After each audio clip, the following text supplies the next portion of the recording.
Oi, pessoal. Eu sou Viviane e vamos estar hoje falando sobre dupla cidadania europeia. Como que eu consegui a minha dupla cidadania europeia? Eu tenho várias misturas na família: polonês, austríaco, alemão, italiano, português e lituano. Mas, pelo lado do meu pai, eu não podia fazer a cidadania portuguesa, porque já tinha morrido 3 gerações. E pelo lado da minha mãe, a portuguesa também eu não podia fazer, porque o meu avô não registrou ela quando ela nasceu. Ela foi registrada depois como filha dele, e isso podia dar algum problema. Tipo, na hora depois que eu pagasse tudo, o processo da cidadania, e aí eu fosse, né, na hora que fosse terminar, eles iam falar: não, não era filha dele, ele não reconheceu enquanto ele estava vivo. Então, eu preferi não arriscar meu dinheiro fazendo a portuguesa, né? Pela parte do pai não dava mesmo, né? Porque meu pai morreu, meu avô morreu, meu bisavô morreu, que era o português, era o meu bisavô. E por parte de mãe era meu avô, mas como ele não reconheceu minha mãe, e por parte de pai, a italiana seria meu tataravô, então daria muito trabalho de ficar procurando os documentos deles nos cartórios, né, para achar o italiano, né, onde ele morreu aqui, aí procurar documento na Itália, ia dar bastante trabalho também. Então, quando eu era adolescente, que agora eu tô com 50 anos, eu fui no consulado da Lituânia ver isso de cidadania com a minha mãe, né? A gente foi porque a gente queria mesmo ter a cidadania.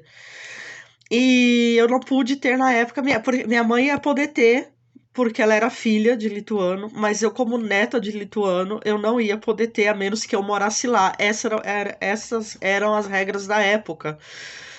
E mais pra frente, eu não fiquei sabendo, só fiquei sabendo agora, mas teria que perder a cidadania brasileira para ter a cidadania lituana.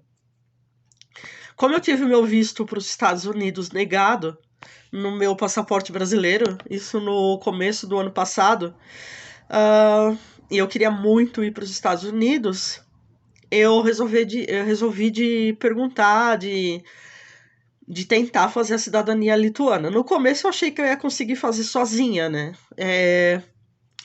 Mas a Lituânia é um país muito confuso, tipo, parece que nem eles sabem como eles se chamam.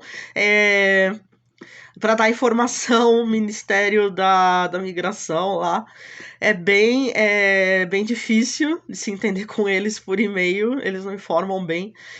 E aí eu sabia que tinha uma lista de documentos que eu precisava de mandar. Eu teria outro problema, o consulado da Lituânia aqui em São Paulo, ele só teria vagas para o começo desse ano aqui, né? E isso era julho do ano passado, quando eu comecei a pensar em fazer isso.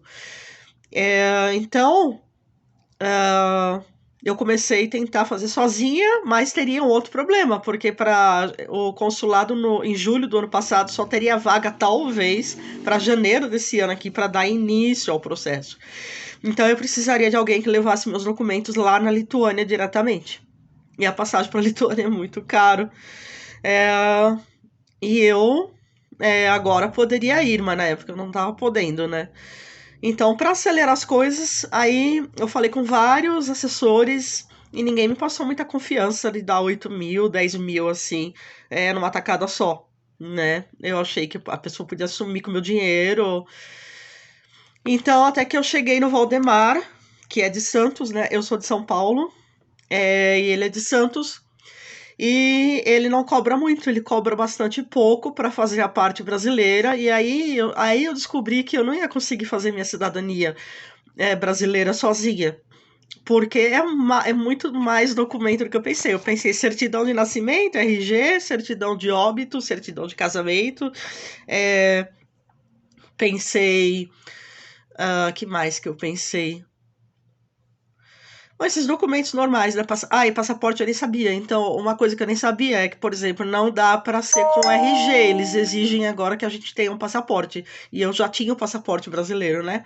Por sorte. E eles não aceitam RG. Aí tem que apostilar documento, tem que fazer um monte de coisa. E tinha mais documentos que eles querem que eu nunca ia saber.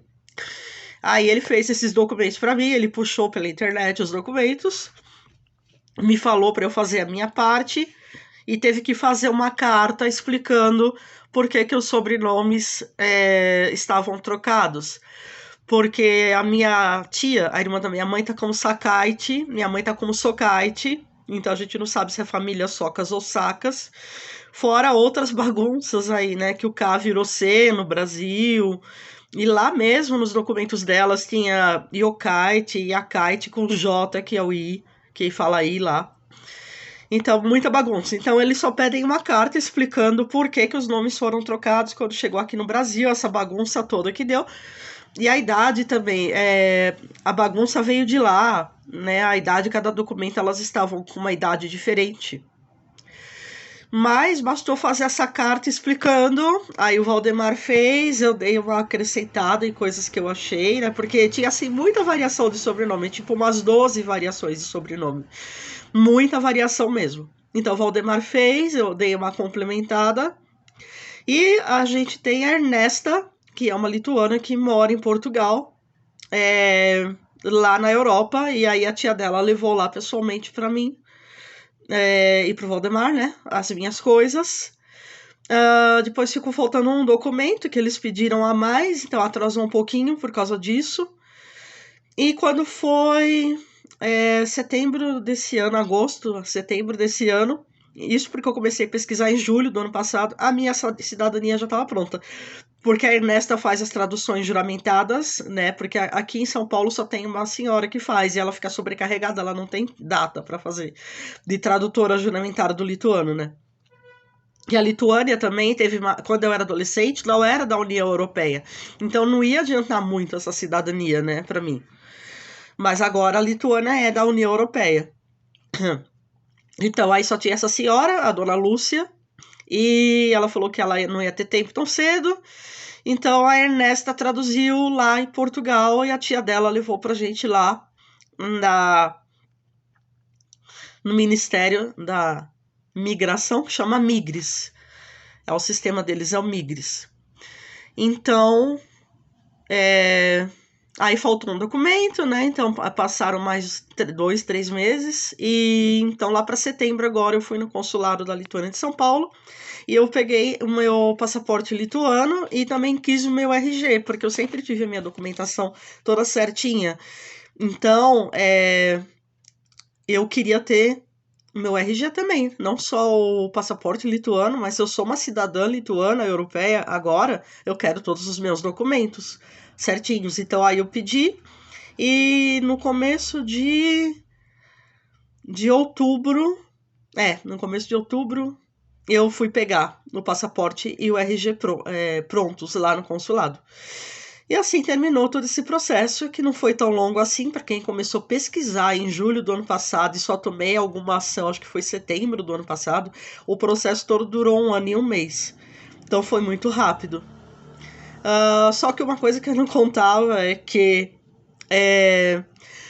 o lituano, o europeu, o português, italiano, para conseguir o ESTA americano, ele não pode ter tido visto negado nos últimos 5 anos.